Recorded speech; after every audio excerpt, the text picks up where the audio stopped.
Lumen, and he is going to show us their really interesting eye tracking tech. So a few housekeeping items before we get started. Just put your questions in that Q&A chat, and then put any comments you might have in that chat box.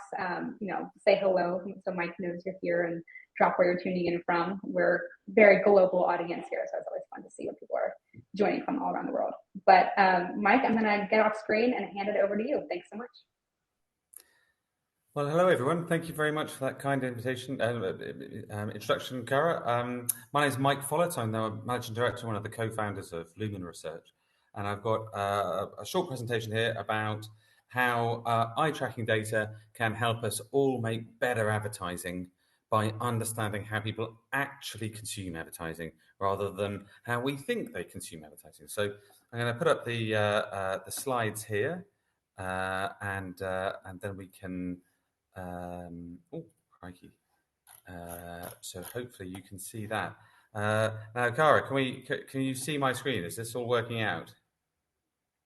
I can't hear you now. Anyway, let's presume that it's working, and I'll start away. So yeah, like I say, we started Lumen about 9 years ago as a bunch of people who worked in advertising. I started my career at DDB, the big ad network, and I worked in London, I worked in New York for a couple of years, and I worked in Mumbai.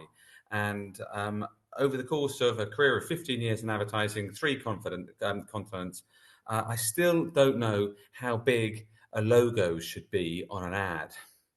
And that frustration of not understanding how big the logo should be is the founding problem, the founding dilemma that we had at Lumen. That was the question that we wanted to solve. What we want to understand is how people actually engage with ads, what people actually do when they are reading the newspaper, watching TV, when they're online, when they're on Facebook or TikTok or Pinterest. That's what we, and how people genuinely engage with the ads so that we can make genuinely impactful advertising, rather than what we usually do, which is forcing people to watch your ad and then asking them a series of questions about it afterwards, which doesn't happen in reality. It never happens. So why do we test ads as if that is the way in which they're consumed? So the insight that drove the creation of Lumen was to try and understand the reality of attention. What we've done is we've created the world's best mobile and desktop webcam eye tracking technology. Our software turns this camera here or this camera here into a high quality eye tracking camera. And that allows us to understand what people are looking at on the screen and, crucially, what it is they're ignoring. We combine that with in-context ad testing technology. So we build Facebook feeds, TikTok experiences, we cache pages from websites, and we place your ads in the context that they would be seen normally. And then we get people to go through these experiences while tracking their eyes using this webcam eye tracking technology. This gives us an unparalleled understanding of not only what people could see, but what they do in fact look at. And as we'll see in a second, there's a very big difference. So we work across a variety of media: TV, digital, newspapers, out of home, email, you name it, we can track it. And we use this technology for clients direct, for people like Adidas, for people like Google, people like Kellogg's, Anheuser-Busch, and major blue chip companies like that, but also working directly with research agencies. So our technology is built into the tools used by people like Kantar, Ipsos, Dynata, Zappi, and System 1. We can work directly with you, or we can integrate our tech into your tech to enable you to do in-context eye tracking at scale. So, like I said, I started my career at DDB making ads. And one thing that you can be absolutely sure about making ads is that ads are always designed and developed in isolation. Here is a print ad for a drugstore or a pharmacy called Boots, based in Europe, but owned by Walgreens. And I used to make ads like this when I was making the ads, and I was a strategist, I was a planner. Often I'd go up to the clients' offices and present them with ads like this, and we would talk about it like that, and we'd pore over this and debate whether or not the logo was too big, or the diapers here were too small, and you'd talk about it endlessly. Sometimes we'd put it into research, and we would get 100 or 1,000 people to stare at this ad and cogitate over it and think, I don't know, perhaps the offer is too good, or perhaps the logo is in the wrong location. That's all fine. It's just, while the ads are developed in isolation, they're always seen in context. This is how your ads are actually delivered to people. And in many ways, it doesn't matter what your ads look like they're in this state. The only thing that matters is how they're consumed in context. This is the first major innovation that we have developed here at Lumen, this ability to place your ads in context. And a newspaper screen, it's pretty easy, but also sticking it inside Facebook, sticking it inside TikTok, sticking it, as you'll see in a second, in an out-of-home poster frame. So the first thing is to realize that ads are only ever seen in context. But the second thing to think about is how they're actually consumed within that context. Here is how people actually read a newspaper page. And what's interesting about this is that people read newspapers for the news, not for the ads. Seems a pretty obvious thing when you think about it. But sometimes when we're obsessed about advertising, as I was when I used to work for DDB, you can forget that advertising is essentially secondary to the really important stuff, which is the content. Now, advertising is important and it gets tons of attention, and we'll talk about that in a second. Advertising does work, but it's not quite as important as we who work in marketing think it is. We are unusual. We're pretty weird as people because we are literally paid money to care about advertising. This puts us in a very, very small minority of people. Most people do not have that much skin in the game. Most people's rent or mortgage is not dependent on looking at ads, not like us. So we are in many ways a very, very bad example of how to engage with ads. Because when we were looking at those ads, we are probably staring at all the details. But what the eye tracking reveals is that people don't stop and stare at it. They just glance at it. You can just see what people are really interested in, and it ain't that ad. Well, it's not just advertising in general. There is an ad to the other side for a film called We Are Your Friends. One of the greatest tips I can give you about making good ads is to have Zac Efron in your ads, because he gets a lot of attention. So it's not that advertising doesn't get tons of attention. It's just that this advert doesn't get much attention. Eye tracking really helps us understand the reality of how people actually engage with ads, not how we would like them to engage with ads, or not how we've been briefed that they are engaged in, but actually what they actually do. And these heat maps here that we generate, all good fun, very useful, but perhaps more interesting for a very numerate industry like ours is providing some statistical information here. So in this case, this ad was 100% viewable, as our digital friends might say, and it was viewable for a good 20 seconds. But what's particularly interesting here is that even though everyone had a chance to look at this ad, only 72% of people did. And even though they could have looked at it for an average about 20 seconds, the average dwell time is less than a second. And I can remember going to my clients at this pharmacy, and they said, well, something must be wrong here. How could anyone read the whole of that ad in 0.8 seconds? And the answer is they didn't. As you can see from this, people didn't read all the details. They didn't engage with every tiny bit of the ad. In actual fact, most people ignored vast swathes of this ad because, despite what we wanted them to do, people are in charge of their own eyes. They don't have to look. And in this case, they didn't. Now, this reality of attention isn't just for newspapers and for brands. Again, following through this example of this company here, we could do exactly the same for Facebook. What we do is we create a Facebook page and we ask hundreds of people to go through it and see what they're clicking on, what they're interested in, or what they're not.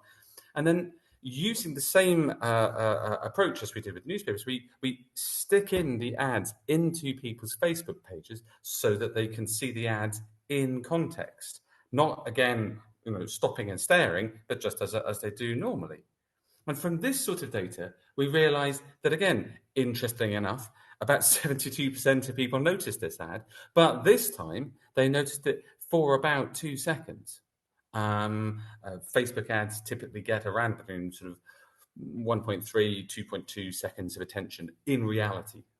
But what's interesting about this is we can also test the same ads in isolation in the same way that ads are normally tested, forcing people to look at the ads. And here we tested this same ad in that way. And what you can see is that, yes, 100% of people looked at it.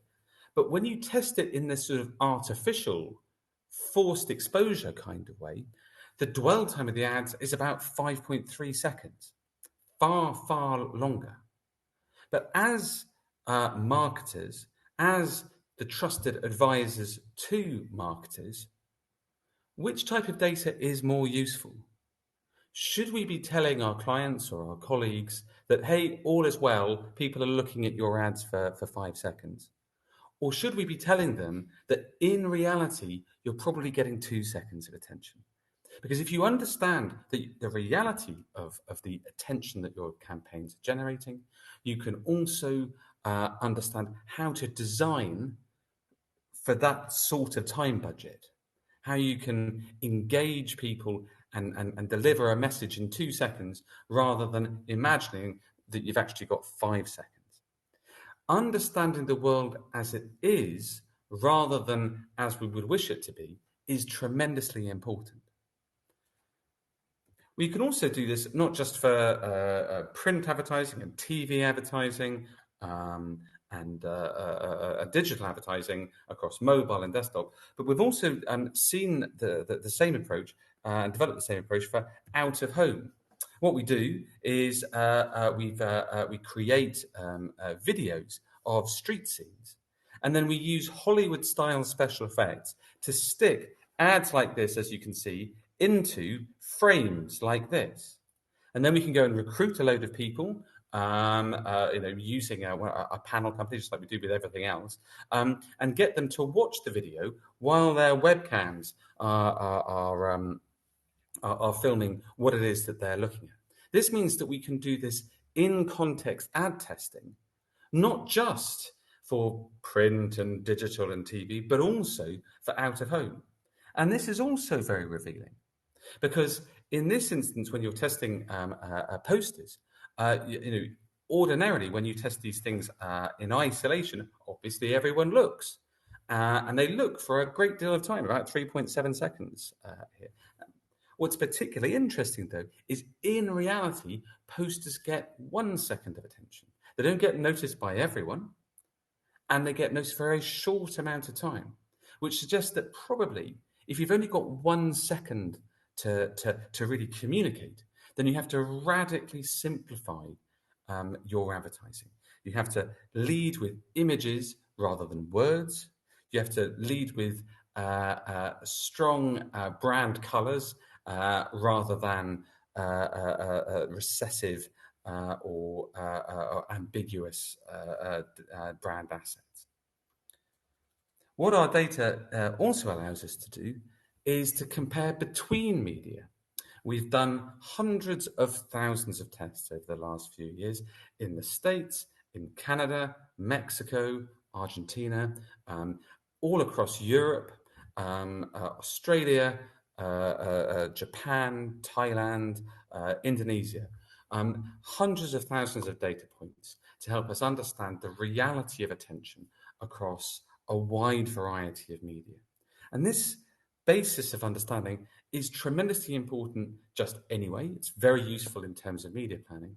But when it comes to understanding what's possible with advertising, it sets a benchmark. And what you can see here is that there's a wide variety of attention to different media.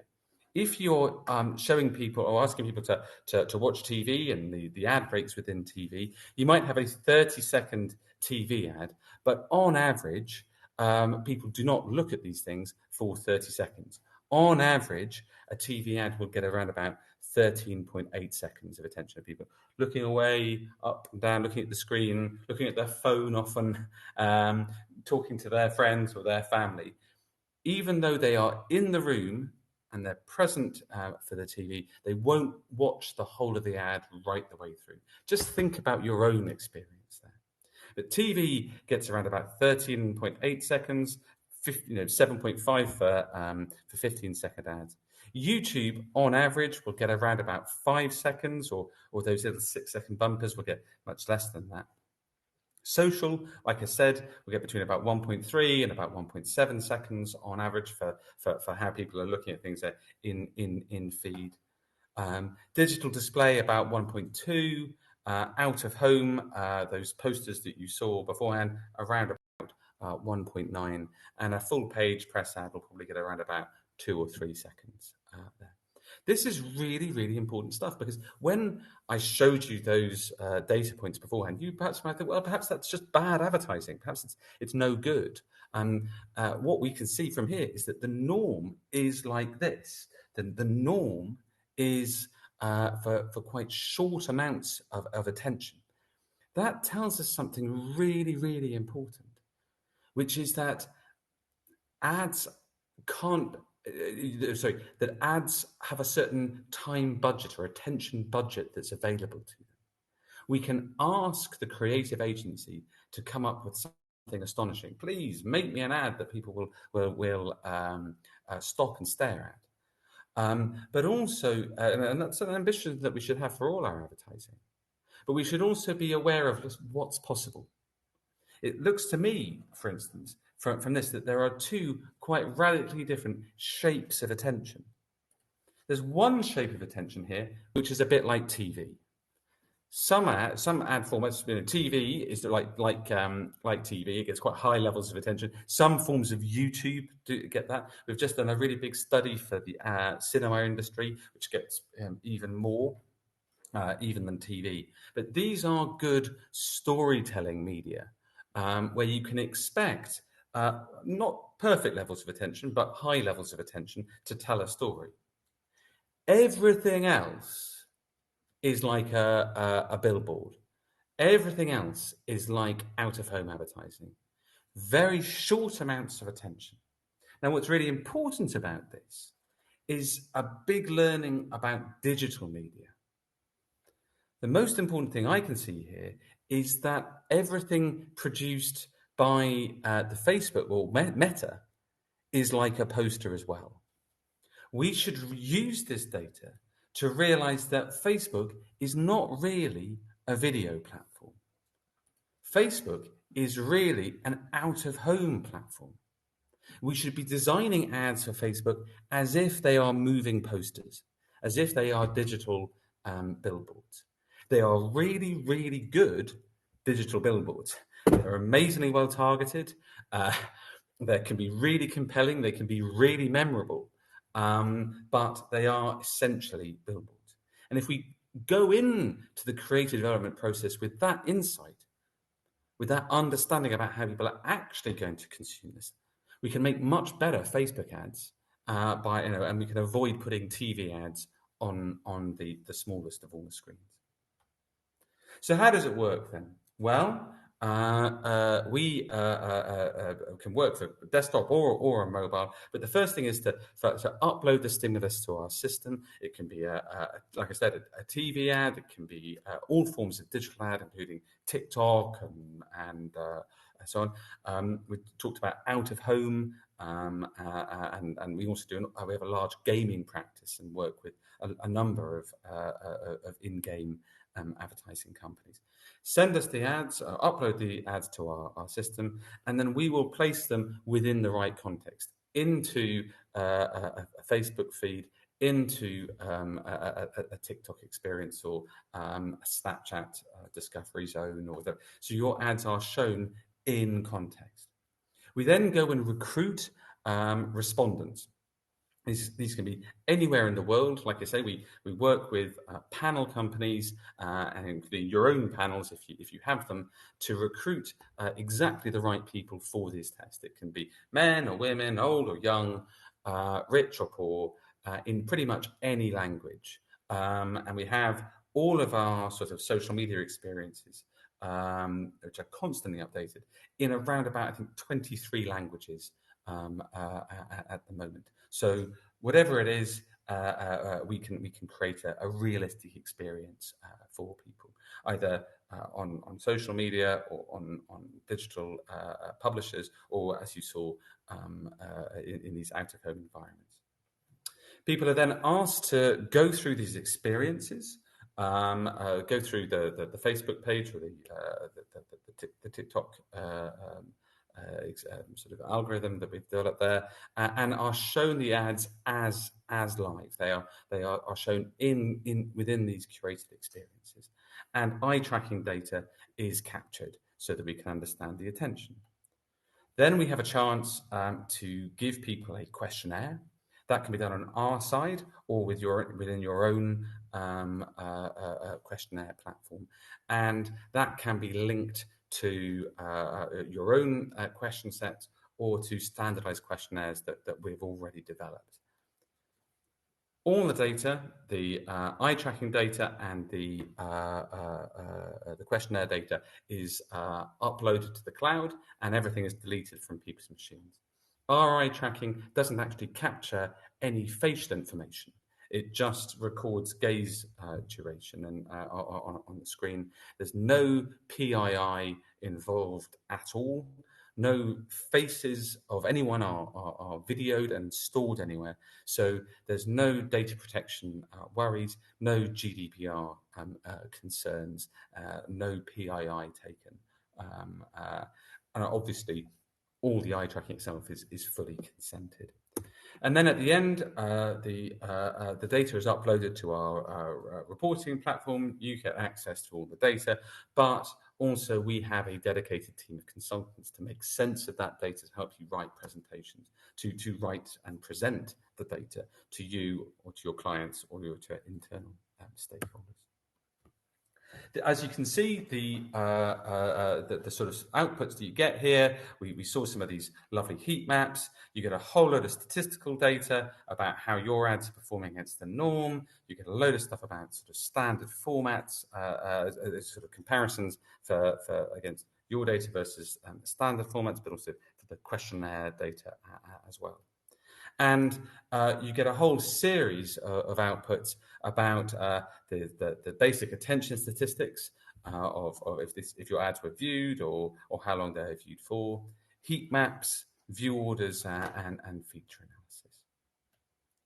Here at the end are some indicative costs on a per ad basis.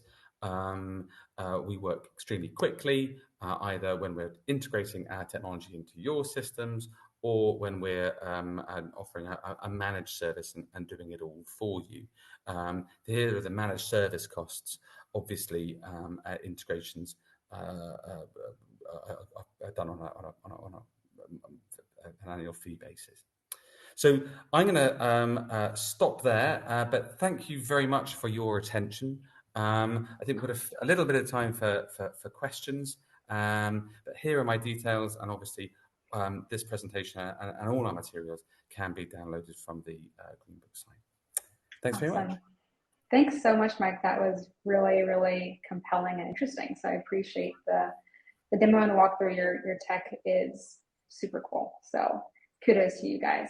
We do have a few minutes for questions here. So we have a few already. And if you have more questions, feel free to just pop them in the chat. Giannina asked, what's the experience like for testing a TV ad? Do you try to put it into context of watching some cable TV programming, or could you simulate the context of an ad that shows up while streaming on a TV? Very good question. We do both. So we can create a portal like a Peacock or something like that, and ask people to choose sort of a trailer to watch, and then the ads get served up as pre-roll advertising there. Mm-hmm.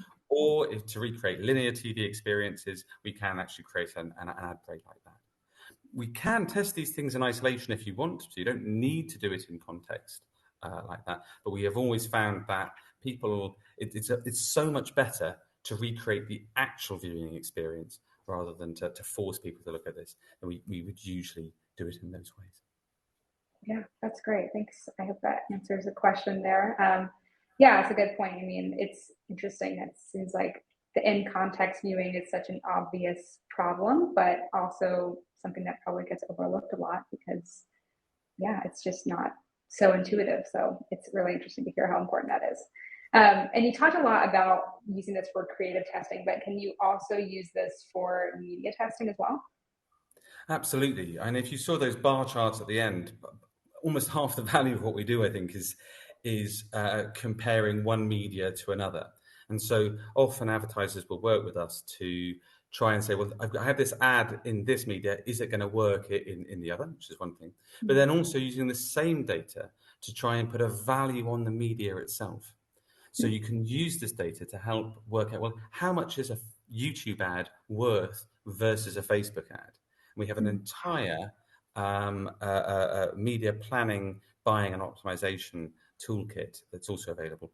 That is something for the next Green Book conference. Today is really just about the creative side, but yes, lots and lots of media data and media insight available too.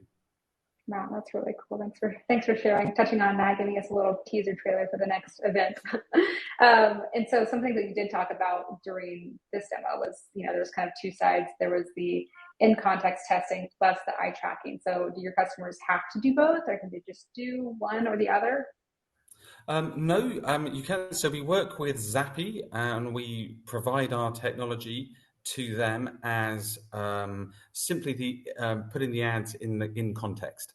That is useful in itself. So people like Zappy, people like Dynata use that technology to whenever they're running their own tests without eye tracking, and that is available to be had. You can turn the eye tracking on, or you can turn the eye tracking off as required. So yes, you can buy the in-context solution on its own. And in fact, you can also buy the eye tracking stuff on its own. If you don't care about context and you just want to do eye tracking stuff, we do also supply just the raw tech for that as well. However, we think that putting the two things together is 2 + 2 equaling 5. So yes, you can do it as spare parts, but we think that the real magic happens when you put it together. Right. You need the perfect storm there, both of them combined, totally. Amazing. Well, we are just at the end of time here, but thank you so much for your time, Mike, and for everybody who attended. If you have more questions, there's a big green button that says book time with me. I believe that goes directly to Mike's email address. So feel free to reach out there, but really appreciate your time, Mike, and everybody, and we'll see you all in the last session. Great. Thanks very much, guys.